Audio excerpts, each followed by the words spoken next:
these organisms have sort of always been there. We just don't really know exactly what they're doing and what they're all capable of. And so we're not necessarily generating some new technology or new process configuration that we're kind of utilizing the configurations and the treatment plants that we have already built and just learning more about them so that we can leverage the capabilities of these organisms. And then that also means that it can be implemented right away. And we think it can be implemented, with relatively low costs, low investment.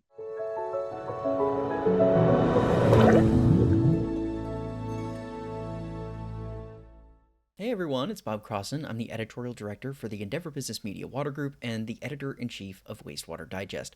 I am joined today by Mark Miller. He is senior process engineer for Brown and Caldwell, as well as Allegra da Silva, director of research and innovation for Brown and Caldwell. So thank you both for being here today and talking with me about your Water Research Foundation project on internally stored carbon.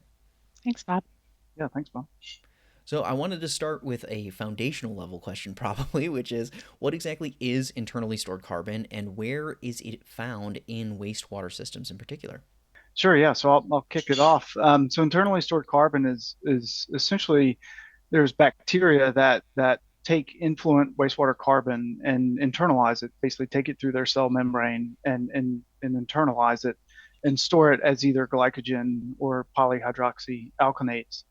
And then they can use that later for growth and synthesis within the wastewater system. So that's in theory. There's also some other kind of industrial processes where you can get internally stored carbon. But what this project is focused on is really in municipal wastewater. Yeah. Okay. So could you describe the research project that you're working on here? Like, what are you conducting, and why do you consider it important for wastewater utility directors and operators and other professionals in the wastewater field? Sure. So why it's important is because it's actually not really well understood for nitrogen removal. We think it's definitely connected to biological phosphorus removal. We, Hmm. we know those organisms, they take in carbon and also remove phosphorus at the same time.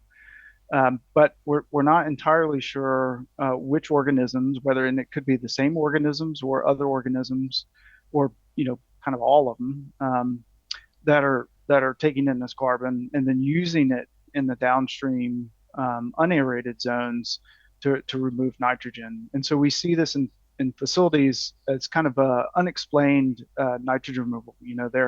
They may be adding some supplemental carbon to get their nitrogen down to low concentrations because of permit requirements, but they're seemingly not having to add as much as you would expect based on a typical ratio. And so and it's also not explained by kind of just endogenous respiration, kind of just like Hmm. background denitrification. And so what we believe it is that it's probably a combination of internally stored carbon that they're using these carbon sources for denitrification. And so why that's extremely beneficial to utilities is because that carbon is essentially what's coming into the wastewater plant. That they're not paying someone else to bring carbon into their plant. So it has a lot of advantages in terms Hmm. of it reduces our carbon footprint, it reduces operating costs, and it potentially reduces sludge production of the facility as well. Yeah. Yeah, to build on that, I think what's exciting is if we can really develop a better fundamental understanding of the processes involved. There's so many pieces of the wastewater process it could shed light on. And as Hmm. we optimize how we take advantage of these endogenous processes in the microorganisms, the goal is to reduce the cost of chemicals, as Mark said, to not rely so much on its supplemental carbon, but be able to take advantage of the microorganisms present and ultimately reduce the energy footprint of our operations as well, so that we're saving cost and chemicals and footprint. Hmm. Oh, and saving energy is, man, that's the golden goose of, Yeah, of exactly. wastewater, huh? Um, Yeah. Yeah. yeah. Well, could you describe what exactly is the hypothesis that you guys have at this point? It sounds like there's a lot of more open-ended questions of like, we don't really know what we don't know. But do you guys have a hypothesis kind of secured on that? Where are you hoping to take that, and how are you hoping to get the answers to that hypothesis? Yeah, so like I said, we know it's connected to biological phosphorus removal in some way. We know there's organisms that internally store carbon, but there's also other organisms that aren't removing phosphorus necessarily. For example, glycogen accumulating organisms. Although it's kind of a misnomer why they're called glycogen accumulating organisms, because they're actually still storing some of the same carbon as your biological phosphorus organisms. So it's just these organisms that we know are capable of storing carbon.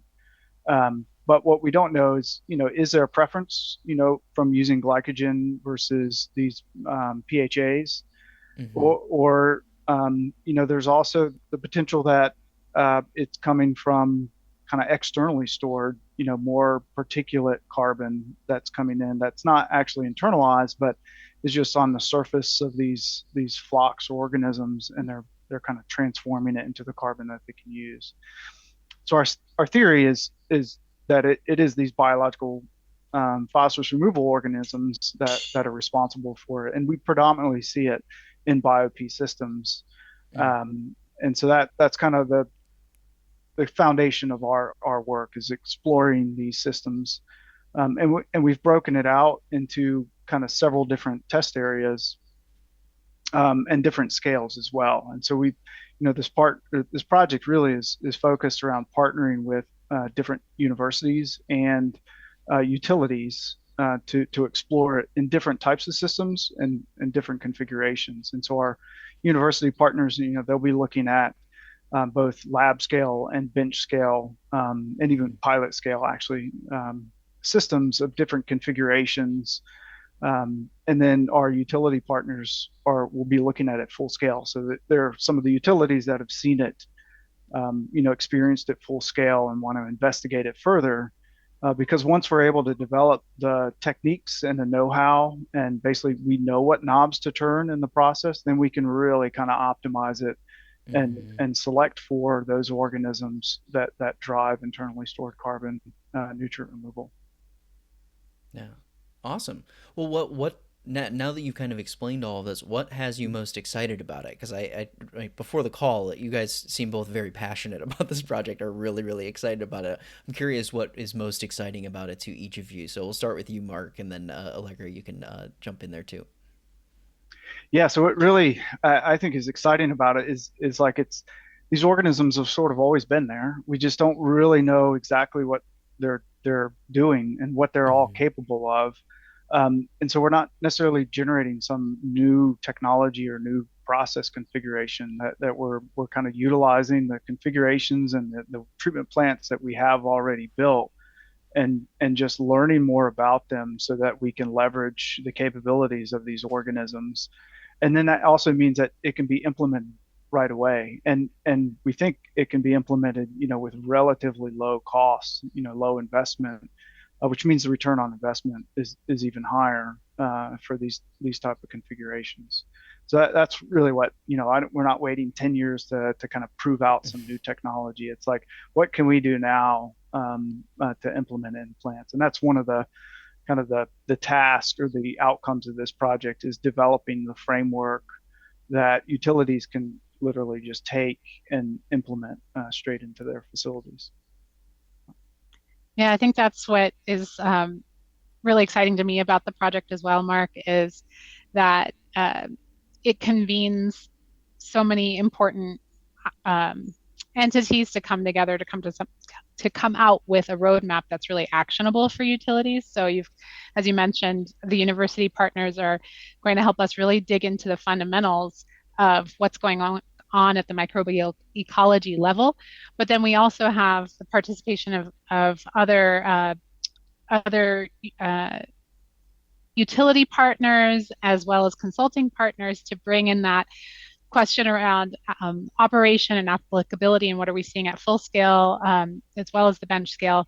And so putting all those voices together into a roadmap document at the end will make it, as you said, something that can be implemented in the near term, not after 10 more years of fundamental study. We're being able to pair the fundamental with the application.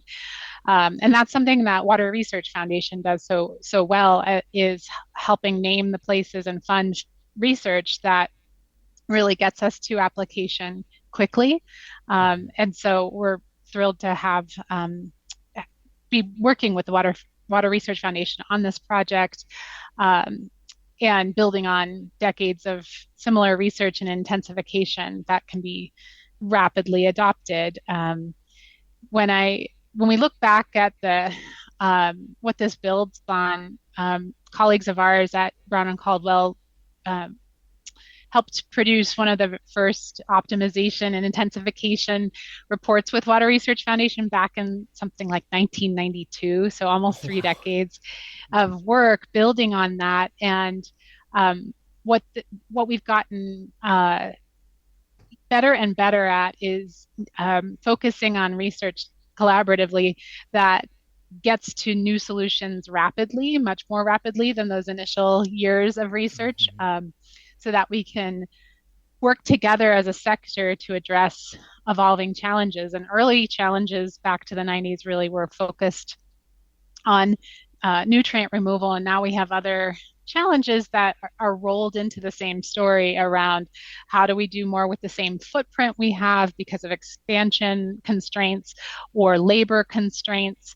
How do we deal with population growth and energy efficiency? And so in some ways, those drivers have maybe gotten more complex, but then we're able to work together to understand the system better that we have, to adapt it and use the existing infrastructure that much more robustly, and without having to do as much expansion as we probably would have if we were simply following, the design guidance of the 90s. So this work will directly change the way we do water resource recovery facility design in the coming several years. And so it's exciting to me to see that direct linkage between digging into a fundamental scientific question around microbial ecology, but it actually changing design quickly. Yeah. Yeah, because it's not only about the designs to come, it's also, hey, there's a way for you to make your stuff better now. Absolutely. Right? Yeah. It's Yeah. like, I don't care if, like, you can use it right now. Like, you can actually make some actionable change that could benefit your facility. It's very fascinating. So, well, great. Thank you Absolutely. both for being here. I appreciate you chatting with me about it. It's Thank you, obvious Bob. that you guys are passionate about this and are so excited about the project. So, I can feel it here, and I hope others who are watching can feel it too. Thank All you. right. Yes, it's Excellent. a Thank you. joy to be part of. Yeah. And for everyone who's watching, you can check out our video description below. We'll have a link to the Water Research Foundation page for this, so you can look into it a little bit more detail. And once more to both Mark and Allegra, thank you both for being here. Thank you, Bob. Okay. Thanks, Bob.